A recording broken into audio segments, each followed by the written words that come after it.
రాష్ట్రంలో ప్రస్తుతం ఏ రంగంలో చూసినా మహిళల ప్రాధాన్యత పెరుగుతోంది. ముఖ్యంగా వ్యవసాయ రంగంలో మహిళలే అధిక శాతం మంది కనిపిస్తున్నారు. చిన్న చిన్న పంటలు మొదలుకొని కమర్షియల్ క్రాప్స్ సాగులో మహిళల మార్క్ కనిపిస్తోంది.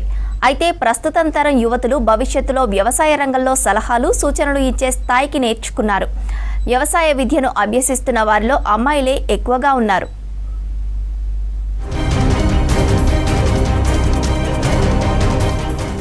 రంగారెడ్డి జిల్లా శంషాబాద్ నియోజకవర్గంలోని ప్రొఫెసర్ జయశంకర్ తెలంగాణ వ్యవసాయ విశ్వవిద్యాలయం పరిధిలోని అగ్రికల్చర్ కాలేజీల్లో ఈ విద్యా సంవత్సరం బీఎస్సీ అగ్రికల్చర్, బీఎస్సీ ఇంజనీరింగ్ కోర్సుల్లో 70% సీట్లను అమ్మాయిలే సాధించారు.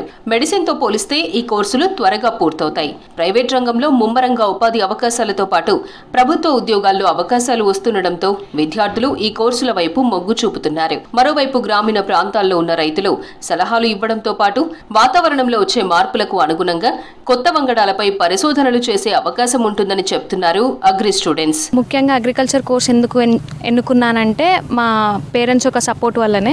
వేరే సైడ్ ఆప్షన్స్ వచ్చినా కూడా మా పేరెంట్స్ నన్ను ఇందులో చాలా ఎక్కువ స్కోప్ ఉంటుందని ఇందులో జాయిన్ చేశారండి. ప్రస్తుతం ఇక్కడ పిహెచ్డి. ఇప్పుడు ప్రస్తుతం స్టూడెంట్స్ మైండ్ సెట్ అనేది ఎట్లా ఉందంటే వేరే డిగ్రీ, నార్మల్ డిగ్రీ కన్నా బైపీసీలో జాయిన్ అయ్యి అగ్రికల్చర్ అనేది ఒక ప్రొఫెషనల్ డిగ్రీ లాగా చూస్తున్నారు. ఇప్పుడు మా బ్యాచ్లో తీసుకుంటే 7గురిలో మేము 5గురం అమ్మాయిలమే జాయిన్ అయ్యాము. సో అగ్రికల్చర్ ఓన్లీ బీఎస్సీతో కాకుండా ఎంఎస్సీ, పిహెచ్డీలో కూడా చాలా స్కోప్ ఉంది.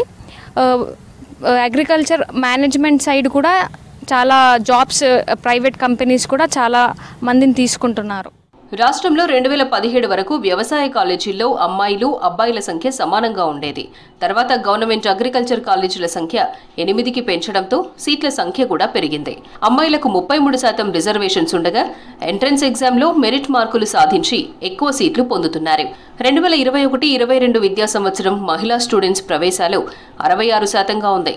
ఈ ఏడాది 70% మంది మహిళా విద్యార్థులు సీట్లు పొందగా మరో విడత కౌన్సిలింగ్ జరగాల్సి ఉంది. దీంతో మరింత మంది లేడీ స్టూడెంట్స్ పెరిగే ఛాన్స్ ఉంది. ఇది ఒక మంచి ఫ్యూచర్ ఉన్న కోర్స్ అనేసి ఐ జాయిన్డ్ ఇట్. ఇప్పుడు జాయిన్ తర్వాత ఇప్పుడైతే స్కోప్ అయితే బాగానే ఉంది, కానీ ఆ స్కోప్ వల్ల కాంపిటీషన్ చాలా పెరుగుతుంది. ఇప్పుడు మీరు చూస్తుంటే ఈ కాలేజ్లో కూడా 70% ఓన్లీ ఫీమేల్స్ ఉన్నారు. ఇంకా అందులో మా క్లాస్లోన out of 26 only 7 members boys, మొత్తం మేము గర్ల్స్ అని. ఇప్పుడు బాయ్స్ కన్నా ఎక్కువ గర్ల్స్కి కాంపిటీషన్ అవుతుంది. ఈవెన్ దో ఒక కోటా ఉంటుంది, ఆ కోటా కూడా ఫిల్ అయిపోతుంది. మహిళల పాత్ర అధికంగా ఎక్కడ ఉంటుందో అక్కడ సామాజిక అభివృద్ధితో పాటు ఆనందం కూడా ఎక్కువగా ఉంటుందన్నారు వ్యవసాయ విశ్వవిద్యాలయం university vice chancellor professor Aldas Janaiah. మన పొరుగున ఉన్న ఆగ్నేయ ఆసియా దేశాలను చూస్తే మనకు ఈ విషయం అర్థమవుతుందన్నారు. యూనివర్సిటీలో మహిళా విద్యార్థుల సంఖ్య నానాటికి పెరుగుతోంది. అయితే అమ్మాయిలకు వసతి గృహాల కొరత ఉందని, రాష్ట్ర ప్రభుత్వం ఈ విషయంలో సానుకూలంగా స్పందిస్తే మరింత మంది మహిళా విద్యార్థులు ఈ కోర్సుల్లో చేరే అవకాశం ఉందని చెప్పారు జానయ్య.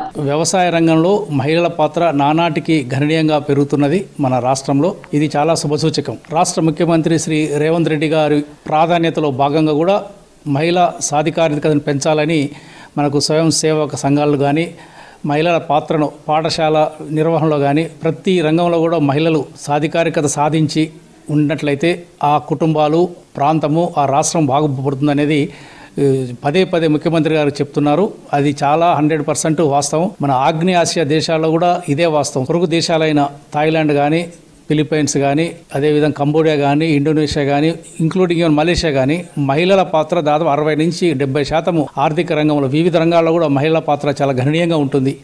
సో మహిళలు ఎక్కడైతే గణనీయంగా పాత్ర పోషిస్తారో అక్కడ ఆ సమాజంలో ఒక అభివృద్ధితో పాటు ఆనందం కూడా ఎక్కువ ఉంటుంది. రానున్న రోజుల్లో వ్యవసాయ రంగంలో మహిళల పాత్ర గణనీయంగా పెరిగే అవకాశం ఉంది. మరోవైపు కేంద్ర రాష్ట్ర ప్రభుత్వాలు మహిళా విద్యకు ప్రాధాన్యత ఇస్తున్నాయి.